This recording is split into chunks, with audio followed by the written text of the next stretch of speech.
हिंदू पुजारियों को सख्त निर्देश दिए थे आदि शंकराचार्य ने। बीटी एक्ट रद्द करो, बीटी एक्ट रद्द करो, बीटी एक्ट रद्द करो, महाबोधि महाविहार खाली करो, महाबोधि महाविहार खाली करो। कि हे ब्राह्मणों, चोरी कर लेना, इसके पाप मुक्त हो सकते हो।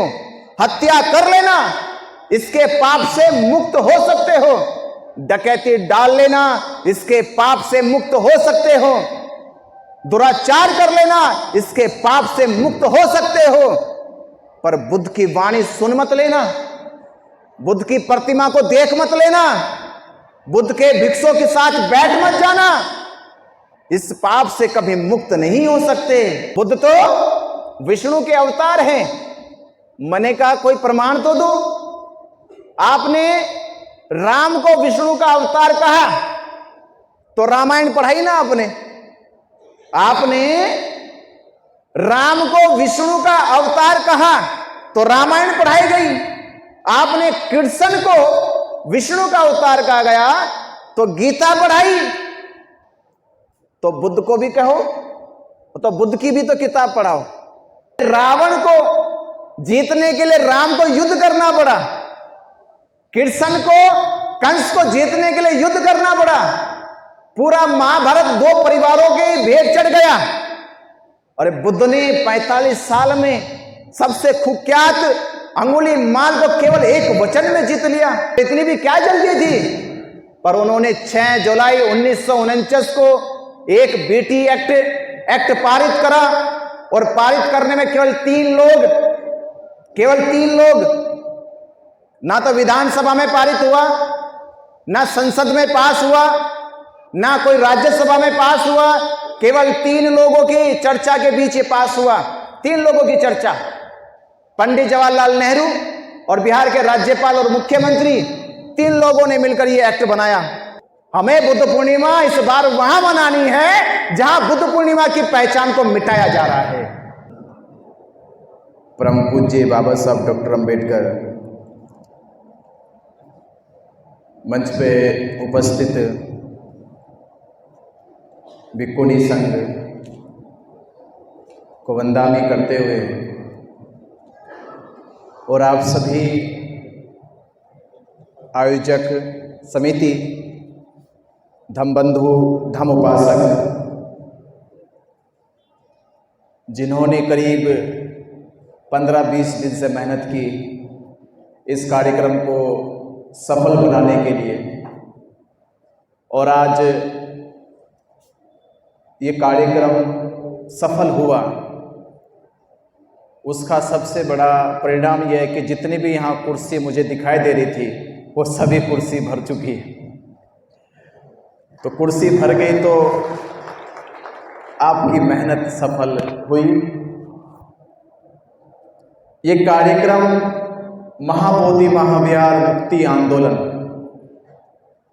जो इस समय पूरे देश में और देश के बाहर दुनिया में बस एक ही चीज सोच रहा है, हर एक बौद्ध समाज सोच रहा है, हर एक अंबेडकरवादी सोच रहा है कि कब तक बौद्धों के ऊपर ये अन्याय होता रहेगा, कब तक बौद्धों की विरासत पंडे पुरोहितों के कब्जे में रहेगी।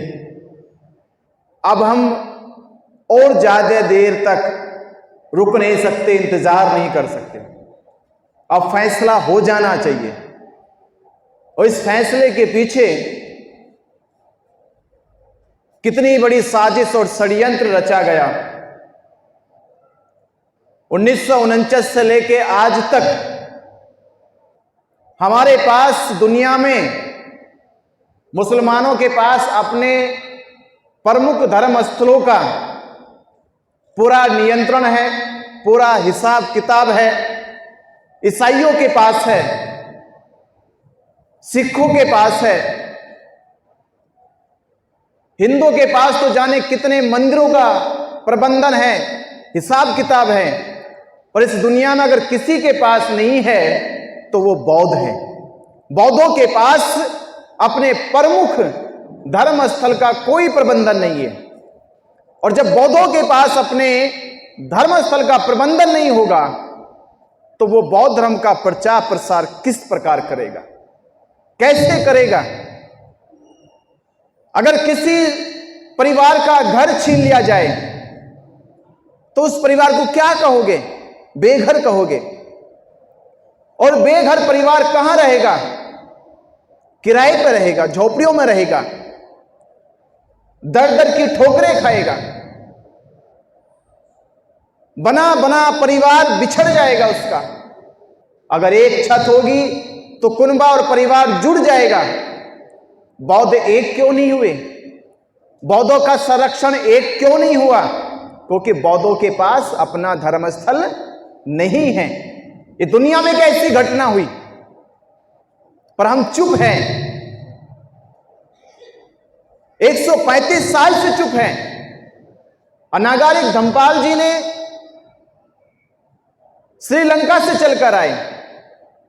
जब पहला आंदोलन चला भारत की विरासत को बचाने का, बौद्धों की विरासत को बचाने का, तो पहला आंदोलन श्रीलंका से चलकर अनागारिक धम्मपाल जी ने चलाया।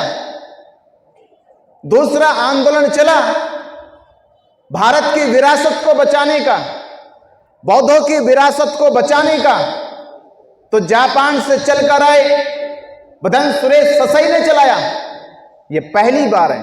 2 आंदोलन चले तो श्रीलंका से आकर चलाया गया, जापान से आकर चलाया गया दूसरा आंदोलन। इस बार आपके हाथों में है, इस बार आपके हाथों में है, और इस बार चूकना नहीं है। इस बार महाबोधि महाविहार पंडो पुरोहितों से मुक्त करा लेना है। यह लड़ाई अब देश की और पंडित पुरोहितों के बीच की है। क्योंकि पिछली बार उन्होंने यह कहकर भी आंदोलन को कमजोर किया कि श्रीलंका से अनागारिक धम्मपाल आए हैं, भारत के बौद्ध भिक्षु नहीं है। दूसरे आंदोलन को यह कहकर भी कमजोर किया गया सुरेश ससाई जापान से आए हैं, इसलिए आंदोलन को कमजोर कर दिया गया। इस बार उनके पास यह मौका भी नहीं है। इस बार यह मौका भी उनके पास नहीं है। इस बार तो ये लड़ाई सीधी लड़ाई है, बौद्धों और ब्राह्मणों के बीच की लड़ाई है। और ये अब तक आंदोलन क्यों पीछे जाता रहा, क्यों रुकता रहा? कारण तो कई सारे हैं, पर मुझे एक लाइन बाबा साहब अम्बेडकर जी की याद आती है। और बाबा साहब डॉक्टर अम्बेडकर जी ने हमारे भीतर वो स्वाभिमान जगाया जिस स्वाभिमान के बल पर हम अपनी विरासत की, अपनी अस्मिता की, अपनी संस्कृति की लड़ाई लड़ रहे हैं। बाबा साहब डॉक्टर अम्बेडकर जी कहते हैं कि जिस समाज के पास अपनी शिक्षा ना हो, जिस समाज के पास अपनी शिक्षा ना हो, अपने संस्कार ना हो, अपनी संस्कृति ना हो और अपनी सभ्यता ना हो, उस समाज का संसार में कोई अस्तित्व नहीं है। वो केवल जिंदा तो है पर अस्तित्व कुछ नहीं है, पहचान कुछ नहीं है। उसकी पहचान कैसे करोगे?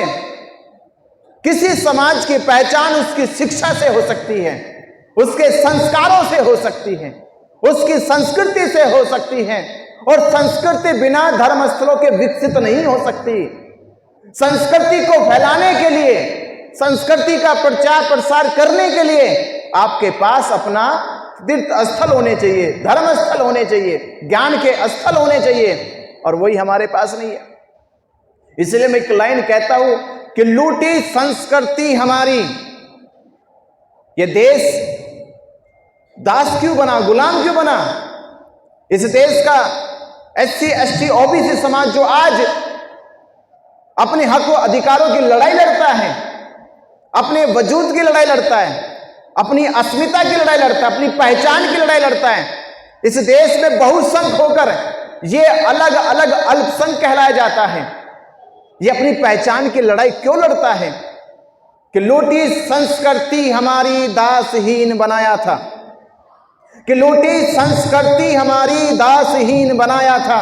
बहू बेटी और बच्चों को घर के बाहर जलाया था, और आंखों से टपके आंसू, कोई फरियाद सुन ना पाया था, और होता रहा शोषण हमारा। होता रहा शोषण हमारा, कोई अल्लाह ईश्वर देवी देवता जमीन पे उतर के नहीं आया था। और लिया जन्म भीम ने जगत में, लिया जन्म भीम ने जगत में, पढ़ लिख कर अनूठा ज्ञान पाया था और तोड़ मनवादी जंजीरों को इस देश के शोषितों को आजाद कराया था। ये जब आजाद शोषितों को आजाद करा दिया तो आजादी के बाद क्या हम दोबारा गुलाम बने? दोबारा से फिर अपनी संस्कृति लुटवा दें? दोबारा से फिर हमारे विरासतों पे कब्जा हो जाए? तो फिर हम कोई इंतजार करें कि बाबा साहब अम्बेडकर फिर जन्म लेंगे, फिर बाबा साहब अम्बेडकर आए? अब ऐसा मत करो। आजाद हो गए हो, अब हमारा दायित्व है, ये कर्तव्य है कि हमें बाबा साहब डॉक्टर अम्बेडकर जी ने वो बल दिया है कि अब हम लड़ सकते हैं, मांग सकते हैं, अपने हक अधिकारों के लिए कुर्बानी दे सकते हैं। ये विरासत की लड़ाई है, ये भारत बुद्ध की धरती है और बुद्ध की धरती पे, बुद्ध के ज्ञान स्थली पर, ज्ञान के प्रतीक पर, ज्ञान के समुद्र पे दुनिया के जो दर्शन करने के लिए आते हैं उसी पे ब्राह्मणों का कब्जा हो जाए, ये हम कब तक बर्दाश्त करेंगे? कब तक करोगे बर्दाश्त? तो अब बर्दाश्त नहीं करेंगे। इसलिए हम कह रहे कि महाबोधि महाविहार, ये दो महापुरुषों की बड़ी पहचान है, दो महापुरुषों की। इसी स्थल पर सिद्धार्थ गौतम को ज्ञान प्राप्त हुआ। जब ज्ञान प्राप्त हुआ तो संसार भर में बुद्ध के ज्ञान की चमक और रोशनी दुनिया में फैलने लगी। दुनिया भर के लोग भारत में आने लगे, भारत भूमि को नमन करने लगे, भारत को नतमस्तक करने लगे, भारत को एक आदर से देखने लगे, सत्कार करने लगे, सम्मान करने लगे। वो इसलिए क्योंकि इस धरती पर सिद्धार्थ गौतम बुद्ध बने। सिद्धार्थ गौतम बुद्ध बनकर संसार को दुख मुक्ति का मार्ग दिखाए।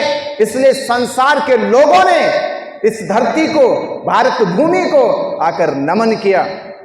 ये भारत भूमि आज वो आपसे अपना खोया हुआ अस्तित्व मांग रही है। वो मांग रही है अपनी पहचान कि कहां चली गई वो पहचान। और उस पहचान को दिलाने में सबसे बड़ी जिम्मेदारी किन की है? वो जिम्मेदारी हमारी है, आप सबकी है, इस देश के हर एक बुद्धिस्ट की है, देश के हर एक अम्बेडकरवादी की है, देश के हर एक उस जिम्मेदार व्यक्ति की है जिसने इस देश की पहचान को बुद्ध से जोड़ा है, जिसने इस देश की पहचान को दुनिया में ये कहकर बोला है कि मैं भारत में बुद्ध की धरती से आया हूं, मैं उस ज्ञान की धरती से आया हूं जहां बुद्ध पैदा हुए हैं। तो ये लड़ाई उन सब की है। और दूसरी पहचान, सम्राट अशोक आज से 2300 साल पहले जब उन्होंने कलिंग युद्ध के समय अपनी तलवार छोड़ दी, नतमस्तक हो गए और कहा कि हिंसा पे अहिंसा की विजय हो गई, तो वो करीब 7 सप्ताह बोध गया में साधना करते हैं, वक्त बिताते हैं और मनी मन स्मरण करते हैं। ये वो पावन धरती है, ये वो पवन पवित्र धरती है जिस धरती पर सिद्धार्थ बुद्ध बन गए। संसार के लोग बुद्ध को देखने आएंगे, इस ज्ञान की परिक्रमा करने आएंगे, इस भूमि की परिक्रमा करने आएंगे। तो क्यों ना मैं यहां पर एक महाविहार बना दूं। ये स्मरण करते सम्राट अशोक ने 7 सप्ताह रहते हुए ये स्मरण परिपूर्ण हुआ, संकल्प के साथ उन्होंने महाबोधि महाविहार की नींव रखी, ये सोचकर कि संसार के लोग इस धरा को, इस भूमि को ज्ञान का प्रतीक मानते हैं, शांति का प्रतीक मानते हैं, मैत्री का प्रतीक मानते हैं, संसार को अंधकार से निकालकर ऊर्जा का प्रतीक मानते हैं, रोशनी का प्रतीक मानते हैं। तो संसार के लोग वैसे ही आएंगे। इस दुनिया में मक्का मदीना हर मुसलमान जाना चाहता है और जिस उमंग से जाता है उसकी उमंग में कोई कमी नहीं होती, बल्कि 4 गुना हो जाती है। दुनिया का कोई भी ईसाई यरूशलेम वेटिकन सिटी जाना चाहता है और जिस उमंग से जाता है उसकी उमंग कम नहीं होती, बल्कि 4 गुना बढ़ जाती है देखकर। पर जब कोई बुद्धिस्ट, जब कोई अम्बेडकरवादी बौद्ध गया जाता है और जिस उमंग से जाता है जिस कल्पना से जाता है कि मैं महाबोधि महाविहार जा रहा हूं, मैं बुद्ध की ज्ञान स्थली जा रहा हूं, वहां कितनी शांति होगी, कितनी करुणा होगी, कितना वहां पर मयोमय होगा, ऐसी भावना लेकर जाते हैं। और जब पहुंचते हैं तो दरवाजे पे ही पंडा घंटी बजाने वाला, बगल में शिवलिंग बनाकर जल चढ़ाने वाला, दूसरी बगल में पंडा पुरोहित पिंडदान करने वाला। क्या मनोदशा हमारी होगी, कैसी मनोदशा होगी। लोग कहते हैं कि चोरी रात को होती है, चोरी रात को होती है। बौद्धों के तो महाबोधि महाविहार में दिन दहाड़े चोरी हो रही है, हर रोज चोरी हो रही है, और हम 76 सालों से जाते हैं, देखते हैं, वापिस आ जाते हैं। क्या ये स्वाभिमान था हमारा? क्या ये गौरव था हमारा? क्या ये जागरूकता हमारी थी? मुझे तो तब अचंबा तब हुआ, ये तब अचंबा हुआ कि जब हमने उनकी इस करतूतों को, इस काले षड्यंत्र से जब पर्दा उठाया और सवाल पूछे।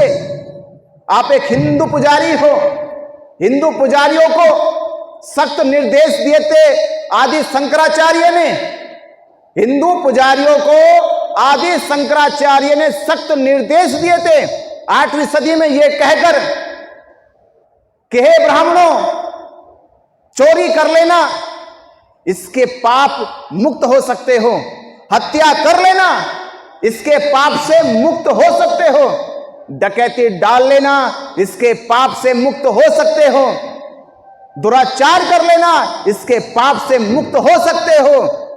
पर बुद्ध की वाणी सुन मत लेना, बुद्ध की प्रतिमा को देख मत लेना, बुद्ध के भिक्षुओं के साथ बैठ मत जाना, इस पाप से कभी मुक्त नहीं हो सकते।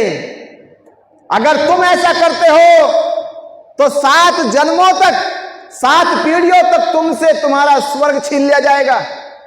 ये सख्त निर्देश दिए। तो मैंने कहा पुजारी, आदि शंकराचार्य की बात याद करो।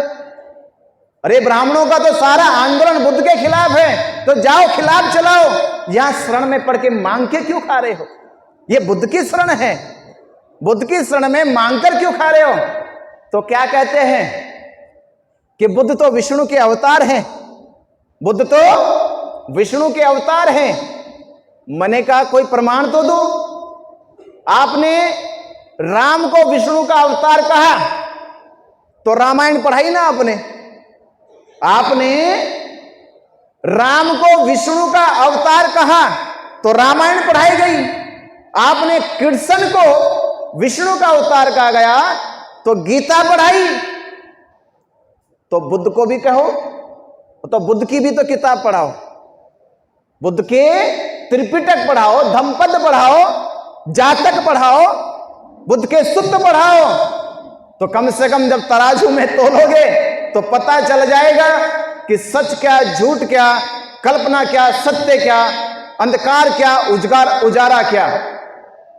तो आपने केवल बुद्ध को भाषा में विष्णु का अवतार कहा। और मैं तो ये कहूंगा, मेरे तो बड़ा एक तर्क है कि विष्णु के साथ विष्णु का मेल कृष्ण से हो सकता है, राम से हो सकता है। वो कैसे? अवतार का मतलब होता अवतरित हो जाना, जैसे अमरूद के पेड़ पे अमरूद लग जाना, सेब के पेड़ पर सेब लग जाना। तो विष्णु का अवतार राम इसलिए हो सकता है क्योंकि राम भी हिंसक है, राम भी युद्ध करता है, विष्णु भी हिंसक है, विष्णु भी युद्ध करता है, कृष्ण भी हिंसक है, कृष्ण भी युद्ध करता है। पर बुद्ध के तो ये दोनों तीनों विपरीत है। बुद्ध की वाणी में तो शांति, करुणा है, प्रेम, मैत्री है। वो तो दया ही दया करते हैं। उन्होंने जीवन के 45 साल में जब बुद्ध बने, उन्होंने कभी किसी जीव जंतु को हिंसा से मारा नहीं है, किसी को कष्ट पहुंचाया नहीं है, किसी को पीड़ा पहुंचाई नहीं है। तो ये तो कोई मेल भी नहीं है, ये तो विष्णु से बुद्ध का कोई मेल नहीं है। अरे ऐसे जाने कितने विष्णु इकट्ठे हो जाए, ऐसे जाने कितने राम इकट्ठे हो जाए, ऐसे जाने कितने कृष्ण इकट्ठे हो जाए, तो भी बुद्ध के पैरों की धूल बराबर नहीं बन पाओगे। क्योंकि बुद्ध तो बहुत बड़े बुद्धत्व है, जिन्होंने अंगुलीमाल को, अरे रावण को जीतने के लिए राम को युद्ध करना पड़ा, कृष्ण को, कंस को जीतने के लिए युद्ध करना पड़ा। पूरा महाभारत दो परिवारों के भेंट चढ़ गया। और बुद्ध ने 45 साल में सबसे कुख्यात अंगुलीमाल को केवल एक वचन में जीत लिया। अहिंसक, जिसको तुम जीवन दान दे नहीं सकते, उसका जीवन दान लेने का तुम्हें कोई अधिकार नहीं है। एकक वाणी बुद्ध ने अंगुलीमाल के जीवन से परिवर्तन कर दिया। तो बुद्ध तो बहुत बड़े व्यक्तित्व है। तो राम का विष्णु का संबंध हो सकता है, कृष्ण का विष्णु का संबंध हो सकता है। ऐसी बहुत सारी कहानियां पढ़ी जा सकती है। बुद्ध इस देश के इकलौते हैं, इसलिए बुद्ध की धरती को, इसलिए दुनिया नमन इसलिए करती है क्योंकि इस भारत में अगर कोई पहचान बनी तो बुद्ध की पहचान बनी। और उसका जीता जागता ये भी सबूत है कि भारत के बाहर चले जाओ, भारत के बाहर चले जाओ, राम की कृष्ण की तस्वीर लेके चले जाओ, और राम की कृष्ण की तस्वीरों पे तो तुम मोतिया जड़ लेना, मोतिया जड़ लेना रंग बिरंगे, उनकी सजावट कर लेना। और बुद्ध की तो सिंपल साधारण ही मूर्ति लेके चले जाना, तुम्हारे ये जड़े हुए मोतियों की मूर्ति को कोई देखेगा तक नहीं, और बुद्ध की मूर्ति को कोई छोड़ेगा तक नहीं, वो लेकर चले जाएंगे। इतनी बड़ी पहचान बुद्ध की मूर्ति की है। पर अब दुर्भाग्य हमारा ये है कि इसी भारत में अब हम वो लड़ाई लड़ रहे हैं, उसी शक्ति को, उसी ताकत को वापस लाने की लड़ाई लड़ रहे हैं। और मुझे तो हंसी इस बात की भी आई, एक बार कुंभ मेले में उत्तर प्रदेश के मुख्यमंत्री योगी आदित्यनाथ ने चलते चलते एक बात कही कि जब तक भारत है तब तक बुद्ध है, और जब तक बुद्ध है तब तक भारत है। इसका मतलब क्या हुआ? इसका मतलब क्या हुआ कि भारत ही बुद्ध है, दूसरा कोई और नहीं है। इसका मतलब सीधा साधा है कि भारत है तो बुद्ध है, यानी भारत का अर्थ बुद्ध है, दूसरा कोई और नहीं है। पर मेरे धम उपासकों, धम बंधुओं, धम उपासिकाएं, ये षड्यंत्र क्यों हुआ? ये षड्यंत्र तब से शुरू हुआ जब बाबा साहब डॉक्टर अंबेडकर जी ने 13 अक्टूबर 1935 को एक घोषणा करी। याद है आप सभी को? 1935 को एक घोषणा करी, मैं हिंदू धर्म में पैदा हुआ, ये मेरे वश की बात नहीं थी, पर मैं इस धर्म में मरूंगा नहीं, ये मेरे वश की बात है। ये बड़ी आवाज बाबा साहब डॉक्टर अंबेडकर ने जब हजारों लोगों की सभा में कही तो ब्राह्मणों के पैरों के तले की जमीनें खिसकने लगी कि डॉक्टर अंबेडकर कह रहे हैं, कोई मामूली आदमी नहीं कह रहे बात, डॉक्टर अंबेडकर कह रहे हैं, भारत की तकदीर बदल जाएगी, भारत का एक बड़ा समूह परिवर्तन कर जाएगा। तो 1935 से ब्राह्मणों ने बाबा साहब डॉक्टर अंबेडकर जी के मन की बात जानने के लिए जासूस लगा दिए कि डॉक्टर अंबेडकर साहब हिंदू धर्म छोड़ेंगे तो छोड़कर कहां जाएंगे? इस्लाम धर्म कबूल करेंगे, सिख धर्म कबूल करेंगे, ईसाई धर्म कबूल करेंगे। तो पता करते करते ब्राह्मणों को पता चला कि बाबा साहब डॉक्टर अंबेडकर, ब्राह्मणों तुम्हारी तरह बेवकूफ नहीं है कि तुमने मुगलों के डर से इस्लाम कबूल कर लिया, ईसाइयों के डर से क्रिश्चियन धर्म कबूल कर लिया। ये बाबा साहब डॉक्टर अंबेडकर है, इतिहास पढ़े हुए हैं, भारत की संस्कृति को जानते हैं, देश से गद्दारी नहीं करेंगे, देश की जमीन में इनका रक्त है। तो बाबा साहब अंबेडकर जी के पीछे जो जासूस लगे उन्होंने कहा कि बाबा साहब डॉक्टर अंबेडकर जी सुबह सुबह तथागत बुद्ध की वंदना करते हैं, और यह पता लगाया जा रहा है कि बाबा साहब डॉक्टर अंबेडकर जी बुद्ध के धम्म से बहुत लगाव रखते हैं, बुद्ध के पंचशीलों का पालन करते हैं, जहां भी जाते हैं वहां बुद्ध की बात करते हैं। उससे यह आशंका जताई गई कि बाबा साहब कहीं ना कहीं बौद्ध धर्म स्वीकार करेंगे। तो आप सोचिए, ब्राह्मणों ने पूरी तरह से तैयारी कर ली, पूरी तरह से तैयारी करी। आप सोचे जब संविधान सभा में बहस में चल रहा था, संविधान लागू होने वाला था, यह घोषणा भी हो गई थी कि 26 जनवरी 1950 को संविधान लागू हो जाएगा, तो इतनी भी क्या जल्दी थी? एक्ट बनाने की इतनी भी क्या जल्दी थी? जब ये घोषणा हो गई कि 26 जनवरी 1950 को संविधान लागू हो जाएगा, तो इतनी भी क्या जल्दी थी? पर उन्होंने 6 जुलाई 1949 को एक बीटी एक्ट पारित करा, और पारित करने में केवल तीन लोग, ना तो विधानसभा में पारित हुआ, ना संसद में पास हुआ, ना कोई राज्यसभा में पास हुआ, केवल 3 लोगों की चर्चा के बीच ये पास हुआ। 3 लोगों की चर्चा, पंडित जवाहरलाल नेहरू और बिहार के राज्यपाल और मुख्यमंत्री, 3 लोगों ने मिलकर ये एक्ट बनाया। और एक्ट बनाकर इसमें क्या करा? हमें समझाया जाता है कि 9 सदस्य, 9 लोगों की कमेटी, 9 लोगों की कमेटी, 4 बुद्धिस्ट, 4 हिंदू, और उसका चेयरमैन होगा कौन? बिहार सरकार, बिहार का जो डीएम होगा, वो गया जिले का जो डीएम होगा, वो इसका चेयरमैन होगा। हमें यह बताएगा 4 बुद्धिस्ट सदस्य, 4 हिंदू सदस्य, पर एक राज छिपाया गया। वो राज क्या है? सदस्यों का मतलब होता है चुनाव होना। इन 8 सदस्यों में 4 बुद्धिस्टों का चुनाव होता है। हर 3 साल बाद चुनाव हो जाएगा, दूसरे बुद्धिस्ट आ जाएंगे। पर जहां 4 हिंदुओं की बात हुई है, यहां 4 हिंदुओं में केवल 3 हिंदुओं का चुनाव होता है। कितने का चुनाव होता है? केवल 3 हिंदुओं का चुनाव होता है। इसमें जो चौथा हिंदू महंत है, उसका चुनाव नहीं होता।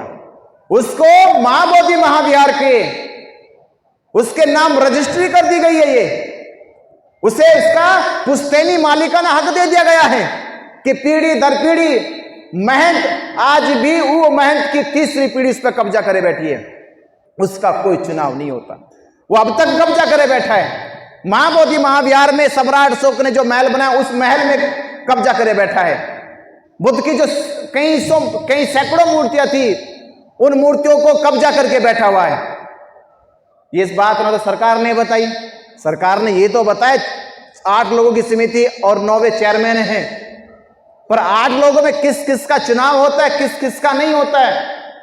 तो जो 8वां बात में कर रहा हूं महंत की, उस महंत के नाम गोपनीय तरीके से महाबोधि महाविहार पे कब्जा करने की पूरी अथॉरिटी दे रखी, उसको पूरे अधिकार दे रखे उसको।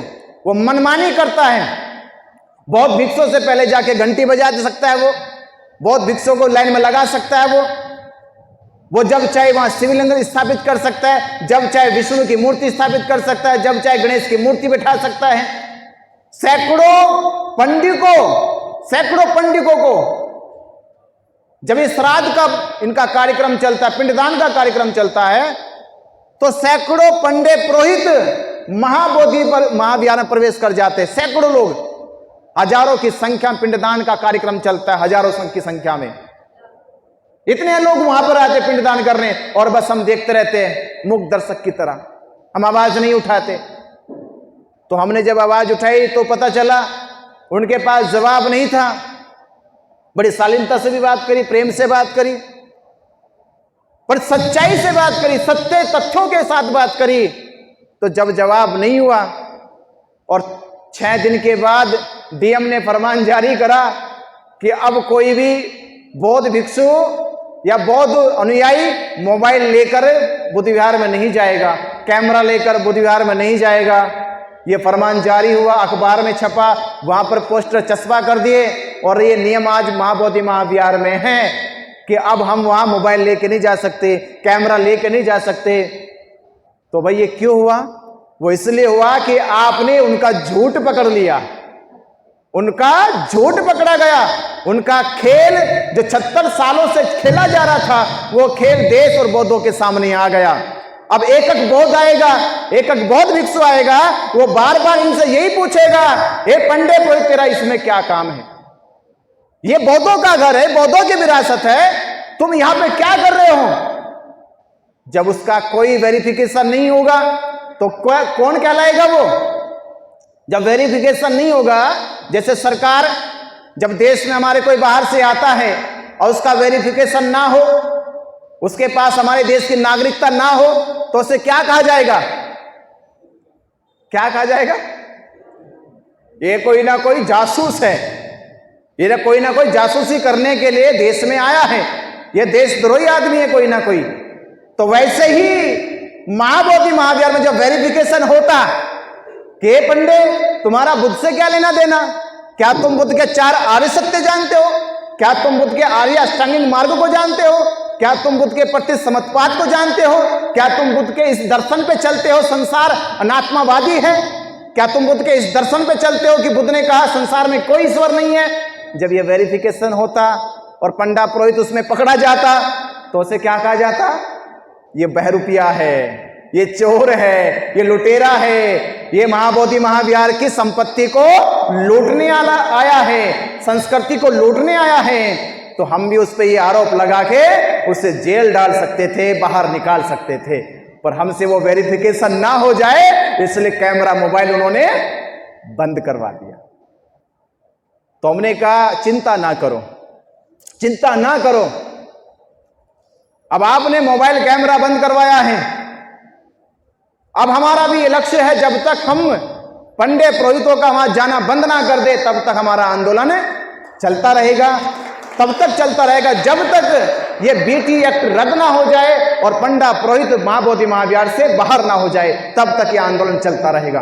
अब इस आंदोलन को मजबूत और ताकतवर बनाने के लिए हमें देश भर में ये आंदोलन खड़ा करना है, घर घर में ये जागरूकता लानी है कि हमारी लड़ाई महाबोधि महाविहार से पंडे पुरोहित को भगाने की है, बीटी एक्ट रद्द कराने की है। उसकी पहली तारीख 12 मई को पूरे देश के बौद्ध विहारों से, पूरे देश के बौद्ध उपासक 12 मई को बौद्ध गया पहुंचे और पहुंचकर उनको अपनी एकता, अपनी ताकत, अपनी शक्ति दिखाओ। ये देश की पहली तारीख होगी। देश के इतिहास में आज से पहले हमने कभी नहीं देखा ना सुना कि बौद्ध समाज एक साथ हजारों या लाखों की संख्या में इकट्ठा हुआ। एक साथ बोध गया में लाखों की संख्या में इकट्ठा नहीं हुआ। यहां देश में मुसलमान इकट्ठा हो गए, हिंदू इकट्ठा हो गए, ईसाई इकट्ठा हो गए, सिख इकट्ठा हो गए। 12 मई की तारीख होगी जब बौद्ध गया में इकट्ठा हो गए। तो इस बार चूकना नहीं है। हर जिले से, हर गांव से, हर तहसील से, हर तालुका से बौद्धों को जाना चाहिए और उस पवित्र धरती पे जाना चाहिए। बहुत सारे भिक्षु मुझसे कह रहे कि हम अपने विहारों पे मनाएंगे। मैंने कहा बुद्ध पूर्णिमा मनाने की जो पहचान है वो कहां से मिली? बुद्ध पूर्णिमा की मनाने की पहचान कहां से मिली? बौद्ध गया से मिली। और बौद्ध गया की पहचान ना रहेगी तो क्या मना के करोगे बुद्ध पूर्णिमा? एक तरफ बौद्ध गया की पहचान मिटाई जा रही और आप करें बुद्ध पूर्णिमा बौद्ध अपने विहारों पे मनाएंगे। इसका मतलब ये गलत हो रहा कुछ। हमें बुद्ध पूर्णिमा इस बार वहां मनानी है जहां बुद्ध पूर्णिमा की पहचान को मिटाया जा रहा है। तो देश के सभी बौद्धों से, बौद्ध भिक्षुओं से यही हमारा आह्वान है, यही निवेदन है, यही उनसे विनती है कि इस बार की बुद्ध पूर्णिमा तो बौद्ध गया मनाई जाए। तो देश में पता चलेगा कि बौद्धों की संख्या कितनी है, कितनी ताकत में है। और एक बात और कहूंगा, यह कहना भी अब छोड़ दो कि बौद्ध अल्पसंख्य है। बौद्ध अल्पसंख्य नहीं है, जिसका प्रमाण मैं बार बार कह रहा हूं। हमारे देश का राष्ट्र ध्वज तिरंगा, तिरंगे में जो अशोक चक्र है वो क्या हिंदुओं की संस्कृति का है, ईसाइयों की संस्कृति का है, मुसलमानों की संस्कृति का है? तो किन की है? बौद्धों की संस्कृति का है। हमारे पास हमारे देश की जो करेंसी है, उस करेंसी में जो अशोक लाट है वो हिंदुओं की संस्कृति की है, मुसलमानों की है, ईसाइयों की है, किन की है? बौद्धों की है। हमारे देश का सर्वोच्च सम्मान भारत रत्न का जो प्रतीक है, पीपल का पत्ता, वो किन की संस्कृति का है? बौद्धों की है। ऐसे अनगिनत चिन्ह, पहचान जो राष्ट्रीय पहचान है वो बौद्धों की है। जब राष्ट्रीय बौद्धों की पहचान का है तो देश भी बौद्धों का है। और जब देश बौद्धों का हो गया तो देश का बुद्धिस्ट अल्पसंख्यक कैसे हो गया? ये चाल है कहकर डराने की, धमकाने की। इस देश में अगर कोई अल्पसंख्यक है, मेरे हिसाब से, आंकड़ों से, अल्पसंख्यक कौन होता है? संख्या के अनुपात में। तो संख्या के अनुपात में सबसे कम कौन है? इस देश में संख्या अनुपात में सबसे कम कौन है? ब्राह्मण है। और आज तक देश के व्यक्ति, देश का समाज, देश जान ही नहीं पाया कि देश में अल्पसंख्यक कौन है। देश में अल्पसंख्यक कोई है, वो ब्राह्मण है। और ब्राह्मण ने सोच लिया कि कहीं मुझे लोग अल्पसंख्यक कहना शुरू ना कर दे, इसलिए उन्होंने क्रमबद्ध कहना शुरू कर दिया। बुद्धिस्ट अल्पसंख्यक, जैनी अल्पसंख्यक, सिख अल्पसंख्यक, ये अल्पसंख्यक, वो अल्पसंख्यक। तो ये लोग आपस में उलझे रहेंगे और मैं बचा रहूंगा। तो अब हम जान गए कि इस देश में ना तो सिख अल्पसंख्यक है, ना जैन अल्पसंख्यक है, ना बौद्ध तो है ही नहीं अल्पसंख्यक। इस देश में कोई अल्पसंख्यक है, वो ब्राह्मण अल्पसंख्यक है। और इस ब्राह्मण ने लगातार बेवकूफ बनाया है। अब इसकी बेवकूफी को भी बुद्ध ने पकड़ा था और आज बुद्ध के अनुयायी पकड़े गए। ये हमें आज वादा करना है, पहले बुद्ध ने इनकी बेवकूफी को पकड़ के देश के सामने लेकर आए, इनके आडंबर पाखंड को पकड़ के देश के सामने लेकर आए।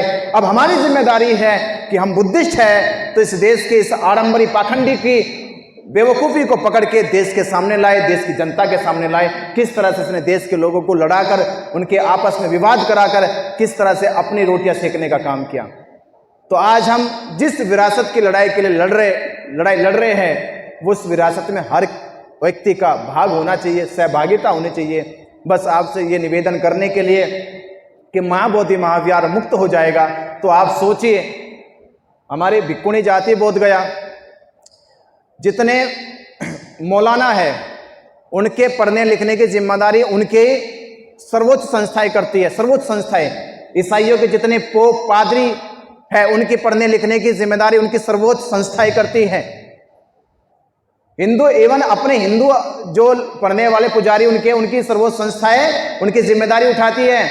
पर महाबोधि महाविहार दुनिया का सर्वोच्च हमारा ज्ञान स्थल केंद्र है, पर आज तक महाबोधि महाविहार यानी बीटीएमसी जो कमेटी है, उस कमेटी ने आज तक भी बौद्ध भिक्षुओं के लिए प्रशिक्षण केंद्र नहीं खोले, प्रशिक्षण सेंटर नहीं खोले, बौद्ध भिक्षुओं के लिए रुकने की व्यवस्था तक नहीं करी, बौद्ध भिक्षुओं के लिए भोजन की व्यवस्था तक नहीं करी। आप सोचिए, दुनिया भर का दान महाबोधि महाविहार में आता है तो कहां जाता है? प्रशिक्षण सेंटर आपने नहीं बनाए, बौद्ध भिक्षुओं के रुकने की व्यवस्था आपने नहीं करी, खाने की व्यवस्था आपने करी, तो वो दुनिया भर का जो करोड़ों का दान आता है वो कहां जा रहा है? कहां जा रहा है वो दान? वो दान कहां जा रहा? वो पंडित पुरोहितों के पेट में जा रहा, वो सरकार की तिजोरी में जा रहा। अगर ये महाबोधि महाविहार बौद्धों के हाथ में होता, हम जो कहते हैं कि दुनिया में 56 देश हैं, मैं कहता 56 देश आपके साथ खड़े होते अगर महाबोधि महाविहार आपके हाथों में होता। आपके हाथों में अगर होता, 56 देश आपके साथ होते। अब 56 देशों के संबंध किनसे? के ब्राह्मणों से है। उनको लगता है कि ब्राह्मणों के हाथ में महाबोधि महाविहार है, बौद्धों के हाथ में है ही नहीं है। अगर बौद्धों के हाथ में होता, आज बौद्धों के पास अपनी बुद्धिस्टों की यूनिवर्सिटी होती, हॉस्पिटल होते, बौद्ध भिक्षुओं के पढ़ने लिखने के इंस्टीट्यूशन होते। ये सब इसलिए नहीं हो पाए क्योंकि महाबोधि महाविहार बौद्धों के हाथ में नहीं है। इसलिए भारत में बौद्ध धर्म का प्रचार प्रसार बैलगाड़ी से हो रहा है, धीरे धीरे हो रहा है। दुनिया कहां की कहां चली गई और हम आज भी जमीन पर रेंग रहे। तो ये अपनी वजूद की लड़ाई को, अपनी विरासत की लड़ाई को और अपनी पहचान की लड़ाई को वापस लाने के लिए अब हमें पीछे नहीं हटना। हर हाल में, हर कीमत पर, हर एक मुसीबत से गुजरते हुए महाबोधि महाविहार को मुक्त कराना है, बीटी एक्ट रद्द कराना है, ब्राह्मणों से महाबोधि महाविहार खाली कराना है। इस संकल्प के साथ, इस उम्मीद के साथ हमें ये लड़ाई लड़नी है। और इस लड़ाई में देश के हर एक बुद्धिस्टों का, अम्बेडकरवादियों का, हर एक राज्य का सहभाग होना चाहिए। और आप लोग धन्य हैं, आप लोगों का सहयोग पिछले आंदोलन में भी जितना था, इस बार उसका दुगना है। इस आंदोलन की सबसे मुख्य कड़ी महाराष्ट्र के लोग हैं। महाराष्ट्र के लोगों ने इस आंदोलन को जिंदा किया, दोबारा से इस आंदोलन को खड़ा किया। और मैं कहूँगा, इस आंदोलन की जीत का सहरा आपके सर बंधे, इसलिए बढ़ चढ़कर इसमें हिस्सा लें, बढ़ चढ़कर इसे मजबूत करें, बढ़ चढ़कर इसे देश में फैलाए, दुनिया में फैलाए कि इस बार हम लोग पीछे हटने वाले नहीं, ना रुकने वाले हैं, ना निरस्त करने वाले हैं। कुछ भी ऐसी कोई गुंजाइश नहीं है कि हम किसी भी हाल में बैठ जाए या रुक जाए। अब हर हाल में मां बोधि महाविहार मुक्त होगा तो मुक्त होगा, इसके लिए चाहे जो कुर्बानी देनी पड़ जाए। तो आप सब तैयार हो? तैयार हो? बेटी एक्ट रद्द करो, बेटी एक्ट रद्द करो, बेटी एक्ट रद्द करो, महाबोधि महाविहार खाली करो, महाबोधि महाविहार खाली करो, महाबोधि महाविहार खाली करो। तो 12 तारीख की तैयारी करो, 12 तारीख की तैयारी करो। 12 तारीख 12 लाख बौद्ध एक साथ बोध गया पहुंचकर महाबोधि महाविहार को मुक्त कराए, पंडों से खाली कराए। नमो बुद्धाय, जय भीम। आपने मेरी बात को सुना, उसके लिए बहुत बहुत साधुवाद। और जरूर उम्मीद करते हैं आपकी शक्ति और साहस का जरूर परिणाम आएगा। एक दिन महाबोधि महाविहार पंडों से खाली कराया जाएगा। जय भीम।